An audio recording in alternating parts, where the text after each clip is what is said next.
سلامونه ګرانو دوستانو. د نن موضوع مو ده د ناز زده کړه. راځئ ناز زده کړو. ناز څه ته وایي؟ پر څو ډوله دی. ناز ډولونه لري. ټوله ډولونه یې زده کړو او ټوله ډولونه په خپل مشترک ژوند کې عملي کړو تر څو وکولی سو یو بل ښه ونازوو او رابطه منظمه وساتو او رابطه مو ډېره خوندوره روانه وي. نو دا ویډیو هیله به مې دا وي چې تر پایه وګورئ، ځکه چې دا هم ډېره مهمه ویډیو ده. که ناز په مشترک ژوند کې مسلسل او د هر رقم ناز موجود نه یې، نو بیا رابطه خرابېږي او حتی ستاسو مقابل طرف فکر کوي چې تاسو بیخي بالغ نه یاست. د یو ماشوم سره مې واده کړی دی، که هلک که نجلۍ. راځو د صحیح ناز هره رابطه ژغوري.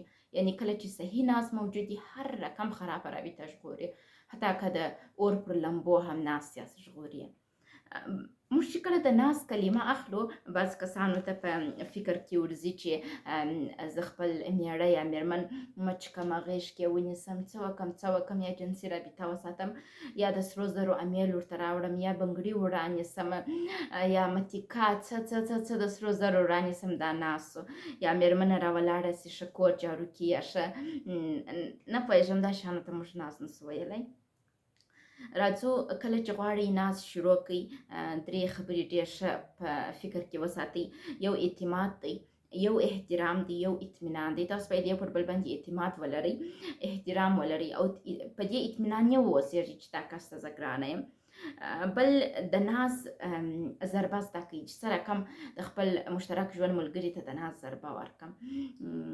او بل منفي او مثبت ناز زده کړئ. زموږ بعضې میړه میینې د پښتانه قرار مینا و میړه ته پوچپاش وایي، وایي دا موږ خورا سخت سره ګران یو، فري سوي یو، موږ ډېر خپل په منځ کې هېڅ حد و مرز نه لرو، موږ دغسې بیسټ فرینډ یو. ښکنځل، بدې خبرې یا سپک ویل دا ناز نه ده، بلکې پر رابطې باندې منفي تاثیرات درلودلی سي. راځئ ناز زده کړو. د ناز اولین اصول چې ده، او دا ناز چې پر ولاړ دی، ناز پر یو دایرې باندې ولاړ ده، او د دې دایرې نوم دی زه نه ویل. که ته ناز ورکوې، کوشش وکړه ناز ورکړه. مه وایه او ناز راکړه، ناز راکړه. زموږ ښځې عموما داسې رقم عادت لري چې ناز راکوه، زما د خوا نه، داسې مه کوئ. راځو اول د ناز ډولونه دي. د کلماتو ناز، د کلمو ناز، د الفاظو ناز. کوشش وکړئ چې دې ته رواني ناز هم وایي، حتی د انسان ذهن جوړوي. دا ناز ته ډېر توجه وکړئ. یو ښه خبره وکړئ، یو ښه صفت یې وکړئ د ژوند د ملګري، که میړه که مینا یې فرق نه کوي.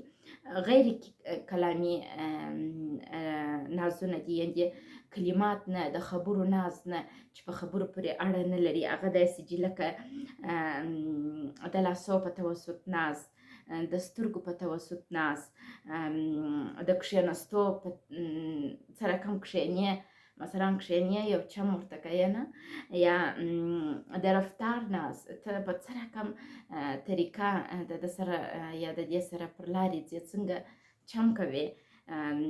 د اوږې ناز، بعض وخت موږ په اوږو هم کولی سو یو ښایسته انداز سره ناز ورکړو. د اشارې ناز، که تاسو چرت وهلی، بعض وخت په ودونو کې موږ ښه واده ته تللي یو، میړه و مینا یې یو بل ته ډېر ښایسته اشارې سره کوي، نورو کسانو ته بیا ډېر خوند ورکړي، دا رقم دې ته ناز ویل کېږي. کوشش وکړئ دا مراعات کړئ. دویمه خبره عاطفي ناز دی. عاطفي نگاه څخه یو بل ته ناز ورکړئ. عاطفي ناز څه رقم دی؟ لکه عاطفي رومانټیک فضا جوړول د میړه او د میینې تر مابینځ. بل د ناز کلمې ویل، یو بل ته د ناز خبرې کول، غوږ نیول، ښه غوږ ونیسئ. بل یو بل ته تحفه ورکول، د یو بل سترګو ته کتل. د سترګو ناز په ټوله دنیا کې تر ټولو ښه ترین او بهترین ناز دی چې موږ یو بل ته ورکولی سو. شمعه لګول، موږ شمعه هم باید ولګوو په کور کې. شمعه ډېر پخوانی او زموږ د پیغمبرانو د وخت دی چې دوی به په اتاق کې شمعه لګوله او دا ډېر ښه خوند کوي. بل راځو جسمي ناز ته. جسمي ناز لکه مچه ورکول، غیږ کې نیول، لاس په لاس نیول. تکراري جسمي ناز نه ورکول. اوس ګرد عمر ته د مېرمنې لاس نیسې، دا باید ستا ناز نه یې، ورځ یې په غېږ کې ونیسه، یوه ورځ یې داسې داسې که مطلب په دا طریقو کې تغیر راولي.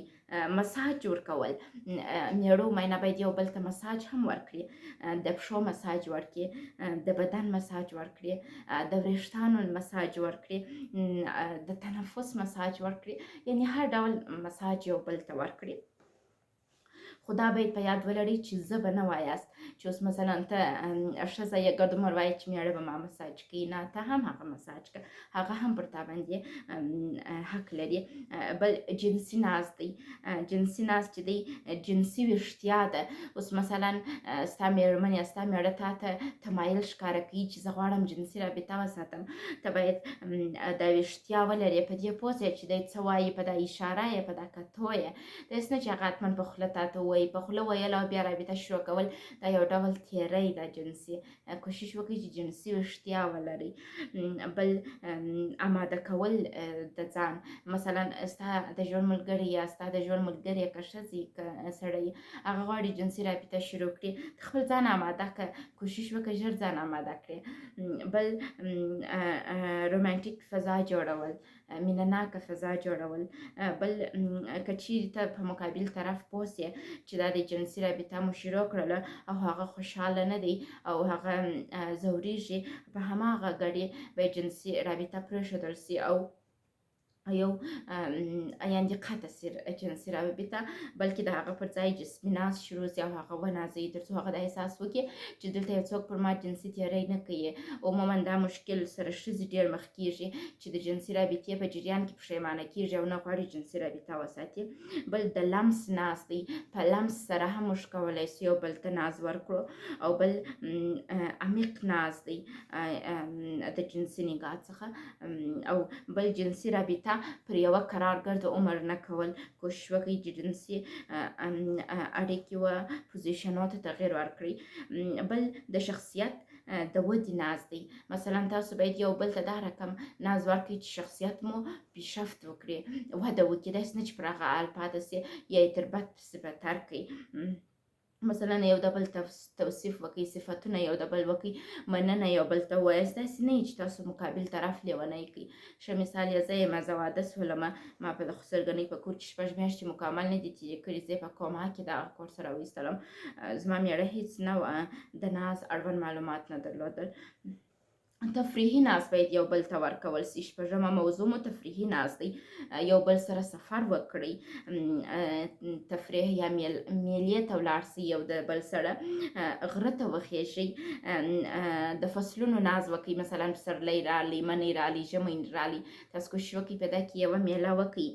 بازار ته ولاړ سئ، د میړه سره یا د مینې سره بازار ته ولاړ سئ، خو په انتخاب کې مداخله بیا مه کوئ، پرېږدئ هغه یې خپله په خوښه انتخاب کې.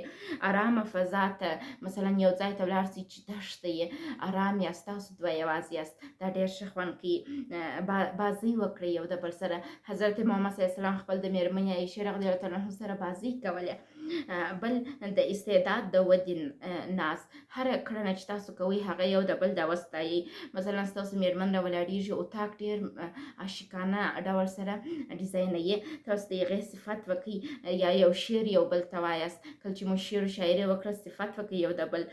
زموږ ته چې بعض وخت یو مېرمن راولاړه سي یا میړه راولاړ سي و مینې ته یو شعر ووایي یا یو غزله ووایي، هغه پرې خاندي، رخشن کوي، دا کار مه کوئ. بل موسیقي چې پلی کوي یو بل سره یې اوري، بیا صفت وکړي چې دا انتخاب دې ښایسته و. د رنګونو مثلا تا ته یو کالي در وکړي، مننه ووایي او ویې ستایه. بل چې مطالعه کوي، عبادت کوي، غذا خوري، د لباس جوړونې، ټولو دا مسایلو کې یو بل استعدادو ته وده ورکړي او یو د بل صفتونه وکړي. بل راځو معنوي ناسته، کله چې ستاسو مېرمن یا میړه غواړي د یو چا سره کومک وکړي د الله جل جلاله د رضا دپاره، تاسو باید هغه کومک قبول کړئ او تاسو یې ورسره وکړئ. د الله جل جلاله عبادت یو ځای وکړئ، دا هم یو ناز دی. دعا وکړئ، دواړه یو ځای سره کښېنئ، راځه نن خدای ته دعا کوو، دا هم یو ډول ناز دی.